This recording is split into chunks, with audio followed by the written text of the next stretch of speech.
change our outcome. The people in this room with me today, the professors you see on your screens during class every day, and that wonderful support staff who work behind the scenes are all committed to helping you develop and grow throughout your Marietta College educational experience. Remember, our mission will not change. During this week, I send out daily updates from the campus to help keep you in the loop of what's happening, both at Marietta and in the Marietta community.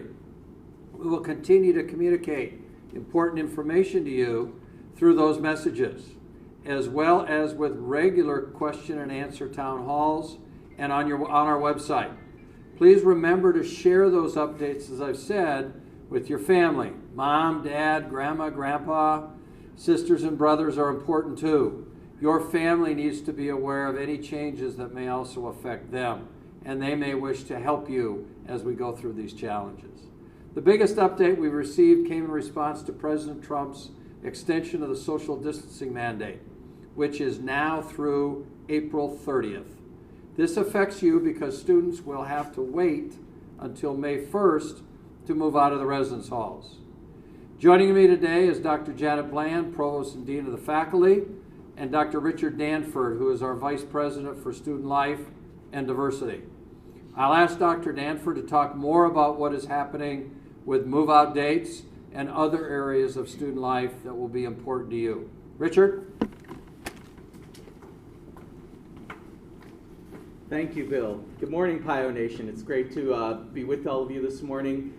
This is my first time on Facebook Live and all these other platforms, so a new experience for me, along with many of the other experiences we've been having in the last few weeks. So, as President Root indicated, we have placed a change in the move-out dates for those students who still have belongings in campus housing. There are about 340 of you who are not on campus, but whose rooms are still filled with your belongings.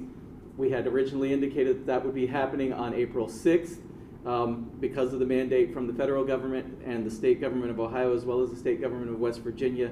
That will be continuing until April 30th. So May 1st would be the absolute earliest possible date that we could have people returning to move their belongings out of campus housing. And that is still a very fluid situation, so we don't know for certain that on May 1st people will be able to do that. We will keep you apprised of plans as we are able to do so, but we expect that once we are able to allow people to return to campus to remove their belongings, that it will be in a staged and staggered fashion so that we can continue the social distancing norms that we're currently implementing and allow our staff to do the deep cleaning between move-outs that they have been doing up to this point to mitigate any possible spread of disease. So in addition to what is happening with housing for the current year, I want to make sure that you're aware of what's happening with housing for academic year 2021, because we're all in the hope that we will be back on campus and working as normal come August. So the housing selection process opens officially on April 15th. Housing applications, which is your first step in that process, are already open, and so if you have not filled out your housing application yet, please go into residence and do that, because you cannot participate in the housing selection process until you've actually filled out a housing application. And if you want to begin forming your roommate groups, you need to do the application process first, because you won't be able to participate in the formation of roommate groups in residence until every member of the group has completed the housing application. So more information will be coming out from the Office of Community Living later today or tomorrow about specific details if you have questions about that, specifically when your time slot, the day on which your window opens to do the housing selection process, which is based on your credit hours completed and GPA. So be paying attention to your email for that communication from Community Living. If you're with us today and you're a new student coming to Marietta College in the fall, that application process is also open, but in order to access that, you first have to set up your Marietta College email account. So you have to be a deposited student, and your admissions counselor will tell you how to set up your Marietta College email account, and you'll use that to access our online housing system. so that you can indicate your roommate preferences as well as your building preference in the first year complex. So not everything that we're doing in student life is about housing, although that's an extremely important aspect of our operation at the moment. We also have a variety of virtual programming activities taking place. You may have seen that the Office of Civic Engagement is hosting virtual Netflix parties on Wednesdays, so pay attention to the announcements on More Marietta about those activities. Student organizations continue to meet virtually. The newly revived chapter of Lambda Chi Alpha has been working with their national headquarters to do initiations virtually this semester, so that when they return in the fall, there'll be a fully operational chapter in our Greek community. Greek Week begins virtually on Saturday and runs through April 10th, and there's a whole variety of activities. I won't go into all of those here. That information is already known to the Greek community and will be shared out to the rest of the campus as well. But one of the most interesting and exciting things I think that they're doing during Greek Week is a competition called Festive Friday, where the chapters will be sharing posts of their favorite celebratory moments at Marietta College. So that's a really fun way to engage with one another and with the rest of the campus community to share all the great things that happen here.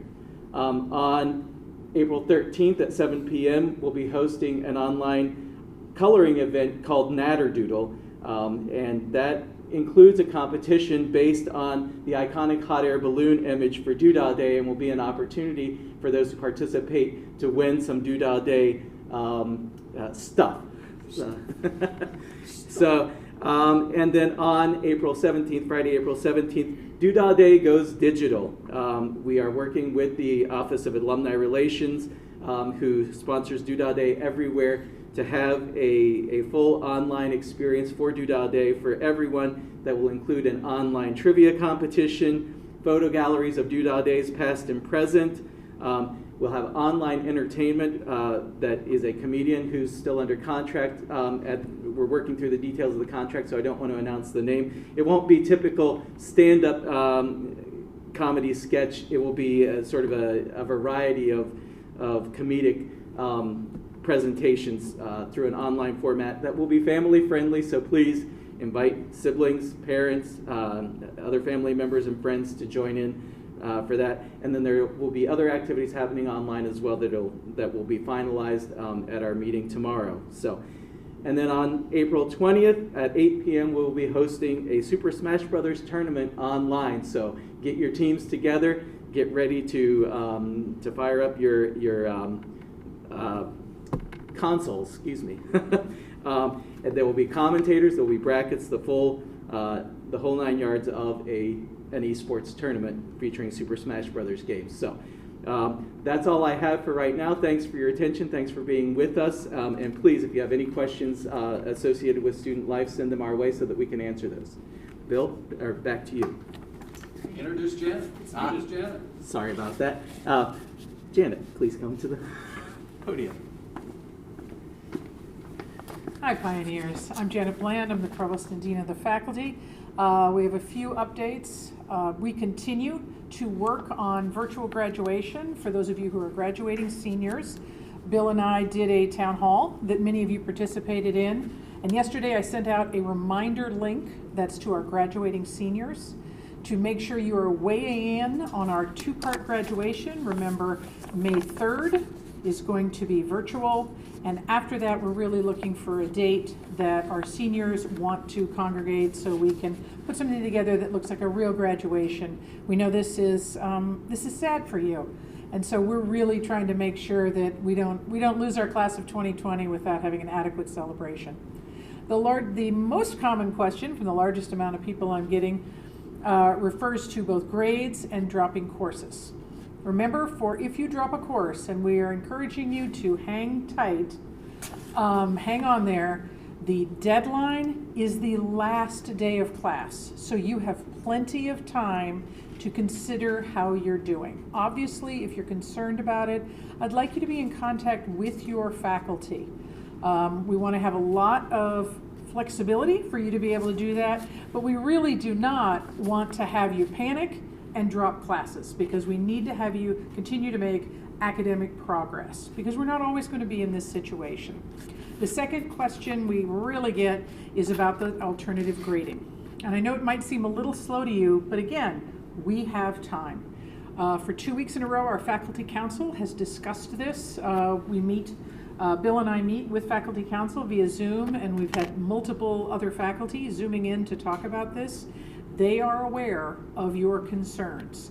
So we are now finalizing our policy, which will involve alternative grading options. They will be options. You must opt in. This is not a blanket, as some, I believe Duke has done, where they say everybody's pass, fail. We are not doing that. We're going to give students choices based on their needs and their programs. Right now we are finalizing the programs, the details of this policy that are linked to accreditors. We're looking at music accreditation. We've heard from ABET, which is our engineering accreditor. We are working with the state of Ohio and with CAPE, that is our education accreditor. So we are making sure that classes that are linked to licensure, which require letter grades, that we know exactly that information for students. We don't want anybody in a situation where they feel stressed, they opt out of regular grading, and that in some way impacts their education. So I'm going to probably Friday be able to share that with all of your faculty once they've had probably 24 or 48 hours to look at that policy, because I want them to know it. We're going to send it out to all students. We'll also be sending it to our staff. So if you're in contact with staff, maybe you're a work study student and you're keeping in contact with the folks you worked for on campus, they will also have that information. So I want to make sure that our faculty are familiar with it before you're asking questions.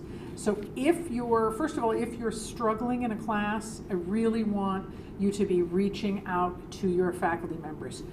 We know that this is happening. We know that we have classes that, often discussion classes, I was an English professor, where the discussions are continuing on Zoom, and it's great. We know there's other challenges with different kinds of material and different delivery, and not everybody learns the same. So we know that there are situations where something that might be working for one person isn't working for another. Contact your faculty. I know they're far away, and you've probably seen them dressed now more casually, and now you know what their dog's name is, and you've seen what their dining room looks like. So this is a new kind of weird distance, knowing more about us experience. They are still the same faculty who work at Marietta College because they care deeply about you and your education. Let people know. We need to know if people need technology, if they need help with connectivity, if they're having challenges. So please reach out. So we will be announcing relatively quickly that grading policy, which will be driven by student choice. In terms of dropping a class, and again, hold off on that until you see the alternative grading policy. We are not asking for those actual slips. Remember, you had to take that around to your advisor and have people sign you out. Everything obviously is going to be done through email. And again, this is your choice, but I ask you to hang tight. You've got time. So if you have other questions, we can answer those. Dr. Root is here, Dr. Danford is here, and we're here to answer. So we're going to do our big rotation so we never, Bill's going the wrong way. We go counterclockwise. Did you go back up that way? Oh, do I have one? Oh, I have a question. They're just walking around. This question was submitted yesterday on Facebook. Mm-hmm. My daughter is finding this transition very difficult. What options do students have to drop classes, and how flexible are professors being? It is not clear to us how we can help her navigate this. So the question is that it's from a parent whose student is having some real challenges. This is not an easy, as I said, not everybody is easily adjusting to this, and the question is about dropping classes and faculty flexibility. Our faculty know this is a challenge for you. I have asked them to be flexible. There is not one person on our faculty who has said, well, things are just the same and I'm not going to deviate at all. I'm going to make no allowances. So we have had discussions about the flexibility.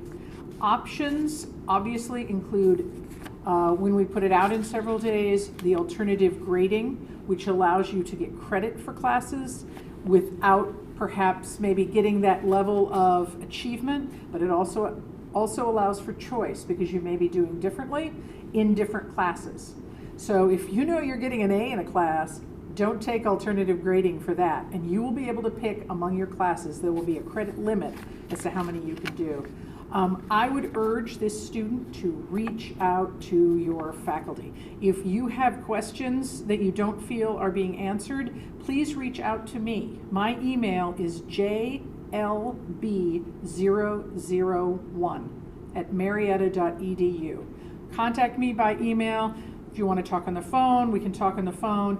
We can set you up. Any student who's having a difficult time, it may well be academic, but there's also other stresses involved. Remember, we are doing telemedicine and teleconferencing, and Richard can give more information about that. I believe the email address is healthandwellness@marietta.edu. Health and wellness is all one word, lowercase. So we want to address the full student experience, both frustrations in learning and just the stress of being home and your academic year being upended. But again, contact me if you have further questions, and I will be happy to work with you.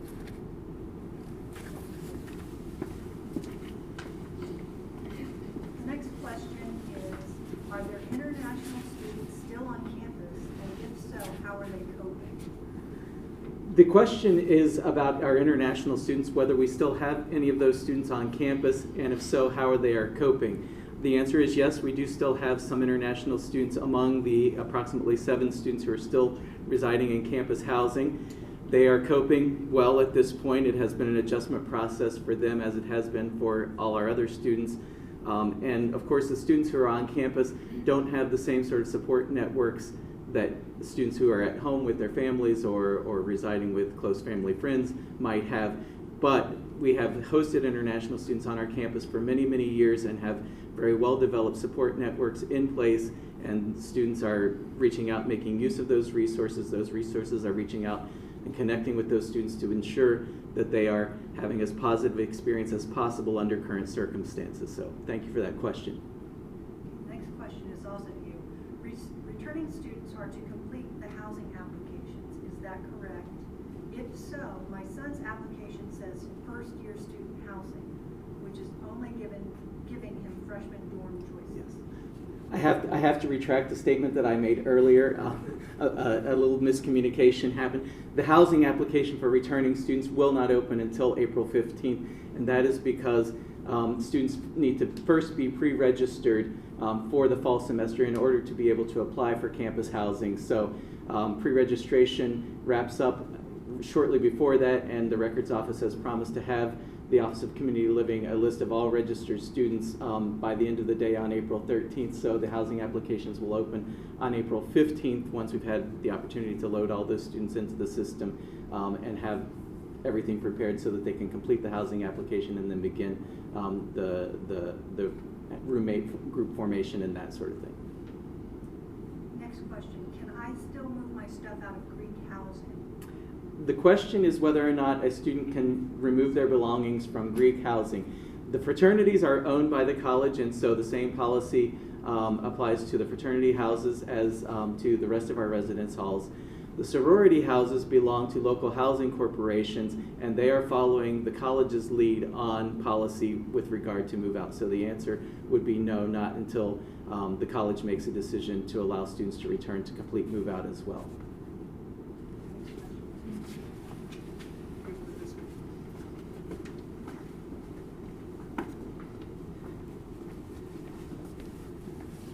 We were told the engineering program will not have the pass-fail option. Is that true? Parents are stressing out. Who told you that? Can they answer, or is it too? We have heard from ABET, and that does not seem to be a requirement, but we can certainly send something out. One of the challenges we're having with these accreditors is that they are sending one email either to me or to the president and not to our program directors and our chairs of these departments. But we will follow up and double check. Actually, the accreditor for engineering seemed to be the most flexible as opposed to some of the healthcare accreditors. So, but I can send an all, that will be really clear when we send to all students that particular policy. Next question.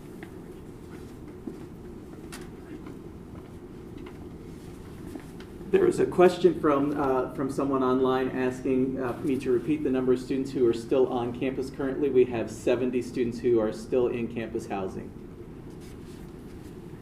Can you explain what the virtual graduation will look like?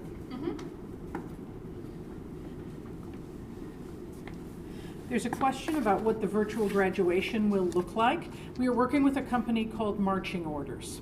And we will be asking, right now I have sent emails out to all the graduating seniors, everyone eligible, and we've asked them if they're going to participate. So if you are a graduating senior, please, I would urge you to participate, and please indicate yes, you are going to participate, and give the dimensions. There's a link in my reminder email for your cap and gown. We're going to be looking for people to send us pictures.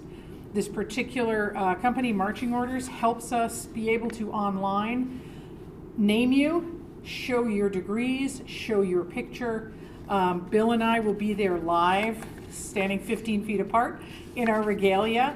And we really want to have that feature. We're going to have as many elements online for that first graduation as possible. So we will be asking you for information. This is something that will be readily available, so family members who are currently under the state and federal guidelines to not travel, to not congregate, can all watch it at home. So it will be nice for you. I want all of you to be able to watch it, to see yourselves, but also see your friends. But it will be constructed with material from you. Another question. For things like the Dean's List, can you explain how that will work with alternative grading? Will there still be a credit hour requirement? We are right now looking at that in Academic Standards Committee because it's dependent upon this policy which is coming out. And then we will do everything we can to figure out what does Dean's List and High Dean's List look like.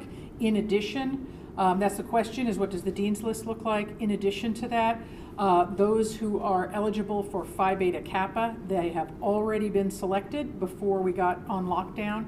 So departments will continue to look at departmental honors, and we're going to be flexible. When will students need to decide their grading decisions? Is it also the last day of class? It is also the last day of class. Absolutely. One of the things we're going to ask people to be thinking about is not only it will be clear in the policy what programs allow you to do this. And you don't have to, again, make an all or nothing. You might have a couple classes you can do this with, but you have a music education class that you cannot for licensure. So people can be strategic. Again, these choices are made on the last day. The other variable I want you to keep in mind is that if you're thinking of dropping classes, and again, you've heard me say this 20 times, hold tight. You want to be able to be talking to your advisor and your professors because there are prerequisites. And if you are registering for a class where you're for the fall and you're currently in the prerequisite, I need you to be hyper aware that you need to complete that prerequisite. All right. One from YouTube from Peggy Barker. Can you address professors repeatedly changing due dates and adding last-minute assignments? What's happening is we are trying to go with the flow of the challenges that the students are having, particularly in connecting often. What happened at spring break is we made an announcement and it was deeply disappointing and stress-causing to students. I would say that our faculty felt much the same. Many people have had to redesign their classes entirely over a matter of days. And if you think about what it takes to put together a good class, faculty spend weeks in the summer making sure their classes are ready to go. So there are variations in due dates. The syllabus can be changed. Our faculty are trying very hard to stay in contact and give regular updates. In the same way I have asked them to be very flexible, I'm asking students to be very challenges like this, because this isn't the way we normally teach. Challenges like this are at the heart of why we're putting in a policy of grade change. So there is leeway when there are challenges, because these classes are now very different. And this is not just Marietta College, this is across America. All of these classes are very different. If you are in distress and concerned, number one, please reach out to your faculty member. Please reach out to the chair of the department. Those are all listed on our website. Every academic department indicates who the chair is. And eventually, please reach out to me. Again, jlb001@marietta.edu. If you're having challenges, if you're not sure what to do, we absolutely want to give you support.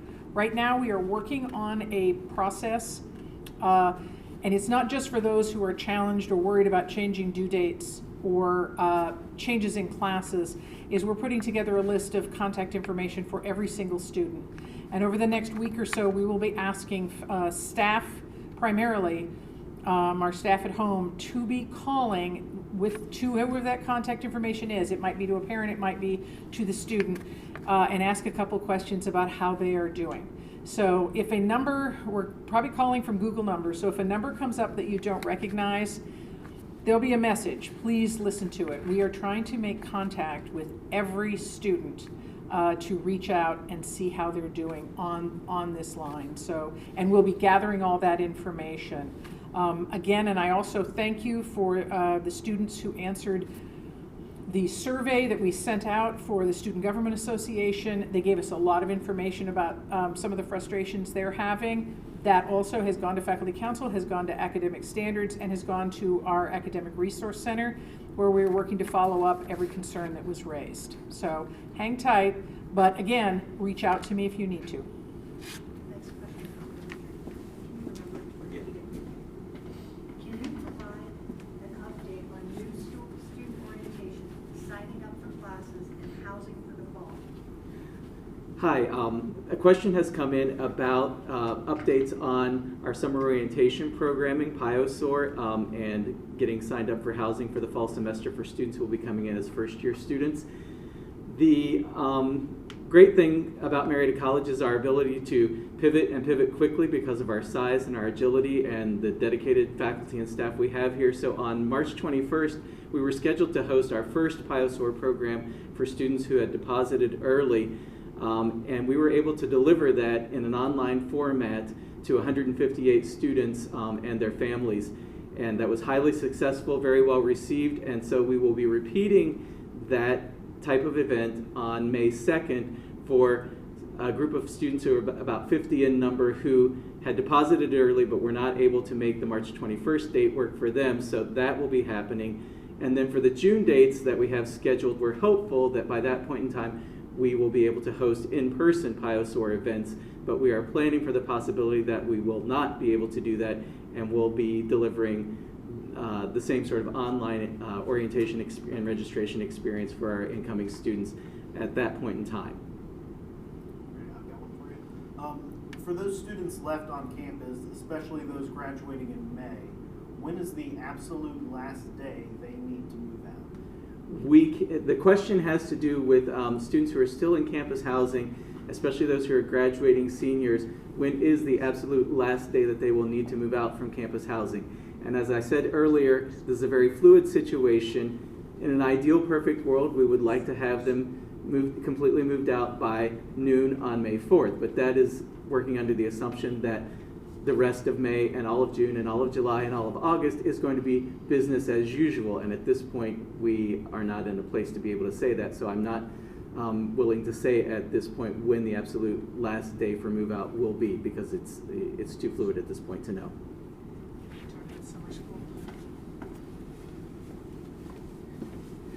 I want to hop in on the tail end of that and talk about the classes we are working now. We already have some classes up for online instruction during the summer.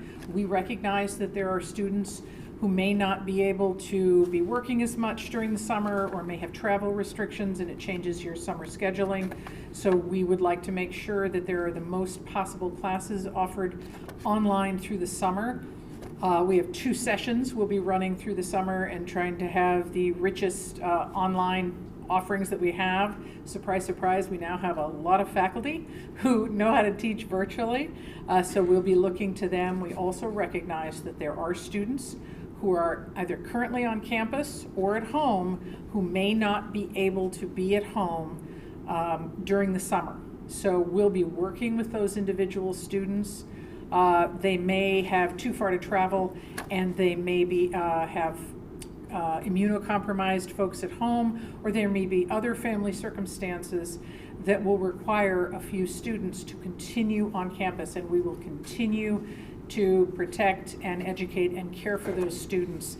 It was a long time ago for our students, but I would cast your memory as you think about the back door of the Brown Petroleum Building. There's a very large and unique looking evergreen tree, and it was a gift from our students in Kuwait, because when Iraq invaded Kuwait in the first Gulf War, we had many Kuwaiti students who needed to stay with us because it was unsafe to go home. So we have done this before under dire circumstances, and we will make sure we are going to protect all our students. And if they need to stay, we will figure out how to do that so they can continue their education.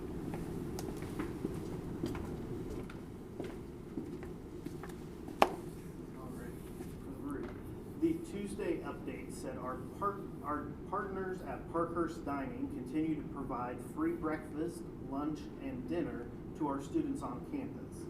If it is free, does this mean that on-campus students will be refunded for the remainder of their meal plans? The whole program, the question was about Parkhurst and dining.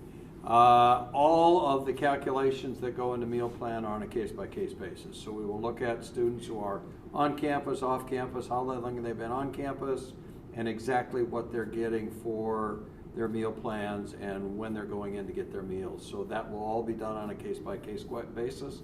As you have questions, we will make sure that we let you know. On the same vein, are there any new updates for refunds and housing meal plan refunds? The question is about refunds. The progress is the same. We have decided that the best way to make a refund is to make it once and make it right. So we will not be making any refunds until the 4th of May, which is the end of the semester.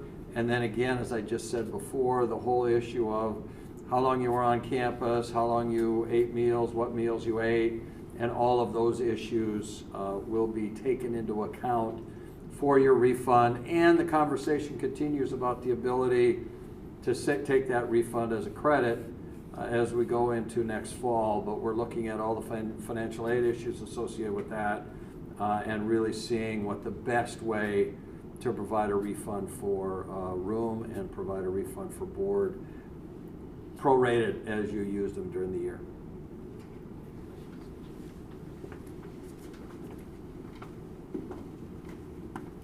What are issues faced by physician assistant students testing and accreditation? The question is about physician assistant students testing and their accreditation and licensure program.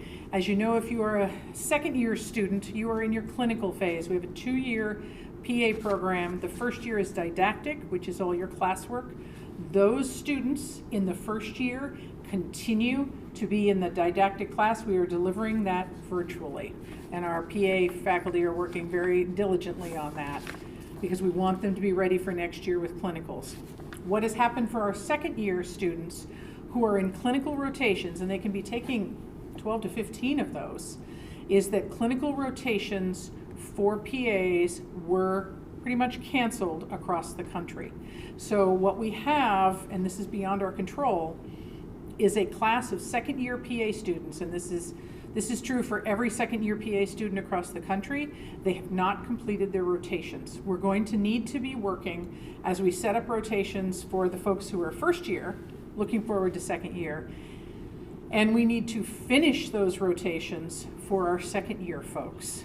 ARC PA, which is the accreditor for physician assistant programs, is not letting people sit for licensure without the completion of those clinicals. And again, that's not just a hoop to jump through, that's really the practical experience that is linked to a PA education. And so even if somehow the standards were suddenly lower, that on-the-job training supports the knowledge that PA students need to take their licensure exam, the PANTS.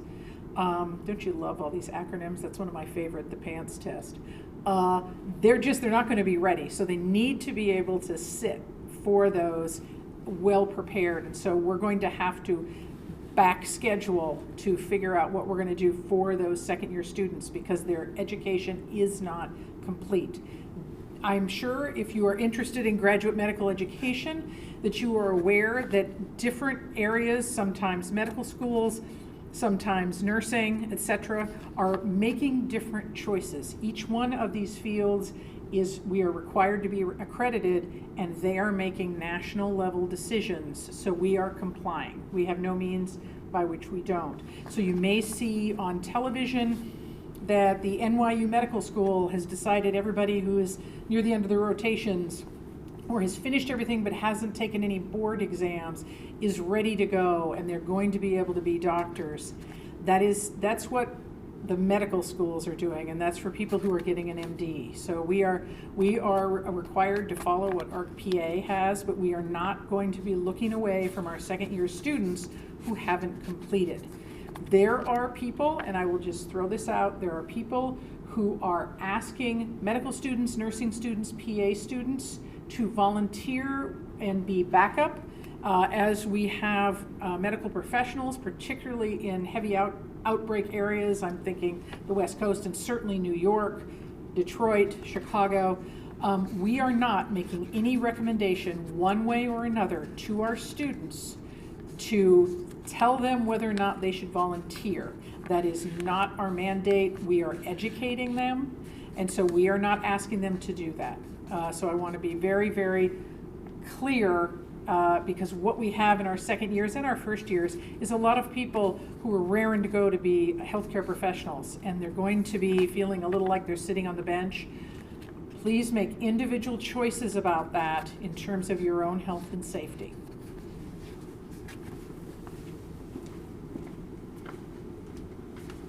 A couple of additional questions have come in about housing, so I'll address those quickly. The first is from a student who's currently at home and has their belongings still in their campus housing, and they're asking if they are able to come and get those at any time. Currently, we are asking students and their families to not come to campus for that purpose until the shelter-in-place order is lifted and we communicate with you that it is safe for you to come back to campus, and we will want to schedule that time in order to continue the mitigation efforts to prevent the community spread of COVID-19. The other question comes from a student who is currently on campus asking about if the shelter-in-place order continues for a longer period of time than we may be expecting, what will happen.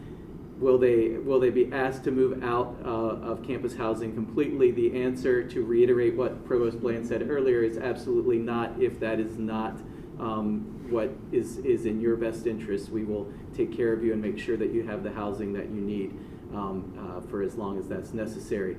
The other question posed by that same student was the ability to move from their current housing assignment into a different housing assignment. That is also something that we will strongly discourage unless there's an absolute necessity for doing that, simply because that goes counter to the efforts to mitigate the community spread of this disease as well. This comes from a student who has an internship on campus this summer. Yes. And is currently at home. Yes.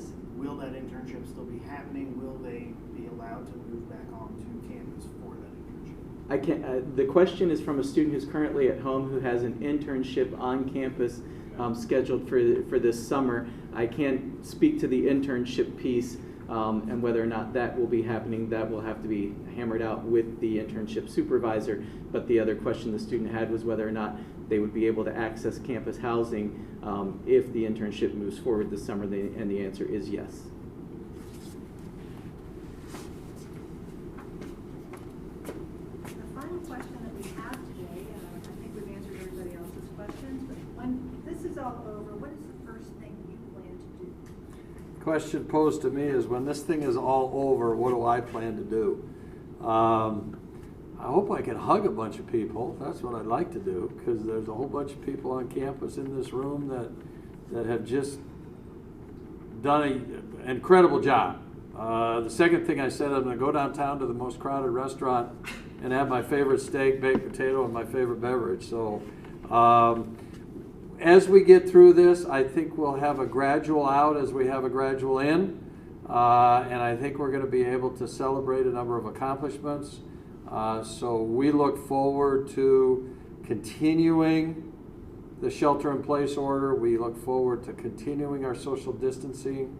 We look forward to getting better on remote delivery of higher education. We know that we kind of, as Richard uses the word pivot, and I like that word, that we pivoted pretty fast over spring break to go from in-person to online. We feel as though because we're small that we can pivot as well, and that's an advantage that we have at Marietta College, both in taking care of students, providing education, making adjustments to the rules and regulations, as Janet talked about in terms of alternative grading policy, and really thinking about, as we would like to say to you, we've got your back. We are going to take care of our faculty, staff, and students. We're going to take care of our community. We know that it's difficult. We know that it's sometimes interesting being in a home for 24, 48, 72 hours or a couple weeks with people who we're not used to being in a home with. We know there's challenges in bandwidth. We know there's challenges with computers. We know there's challenges in kept assignments and changed assignments. We understand all of that. Just know that the important thing is that we are going to work with you. We will work with you side by side. It's the same thing I tell all the freshmen when they come into Marietta College. We're going to be there because you're going to stumble, you're going to skin your knee, you're going to fall down. We're going to be there right next to you, pick you up, spin you around a couple times, dust you off, and move you forward. I've said for years, we're all about causing your success, and that's what we're going to continue to do during this challenging time. On one final note, I'm going to steal some words from our governor, because I know he's very concerned about, and he's likely to come out with some words today and tomorrow, and that I know there's holidays coming up. I know that Passover starts next Wednesday and runs through the 16th, and I know that Good Friday's on the 10th of April, Easter's on the 12th, and I know there's an awful lot of you that's a very, very important time for family, for Easter egg hunts, for parties, for suppers, for get-togethers, for going to church, for going to synagogue. I would be one who would say to you, please try very hard to keep all the social distancing efforts we've made in place even through those times. I know that lots of people's faith is very, very important to you, as it's important to me, and I think hopefully that faith will put us in a position where we say, okay, so far there are indications that this social distancing thing is working. Let's not take a break from it. Let's see. I think we'll all be taken care of if potentially that family dinner doesn't happen at Easter and maybe happens on the 4th of July. I just encourage you, we will be that way on campus. I have encouraged all of our employees, all our faculty, to think about how we continue the social distancing through the holiday season. I want to thank you for listening today. I want to remind you this is our fourth but not last live Q&A. As long as we can do this, we're going to continue doing it every Thursday, 11:30 in the morning Eastern Time. We will always take your questions. And as Janet said, she gave out her email. If anybody has any questions whatsoever that they're not getting a good answer from anybody else, let me give you some numbers, and these are out there. My email is wnr001@marietta.edu. My office number is 740-376-4701. My cell phone number is 319-883-0486. Call me, text me, email me. We don't want you to have questions that go unanswered. So whether it's Janet, whether it's Richard, whether it's Office Community Living, whether it's your professor, whether it's department chair, whether it's just a contact person here at Marietta College, please reach out if you are unsure and let us work with you to solve the challenges in these very unusual times. Be well, stay safe.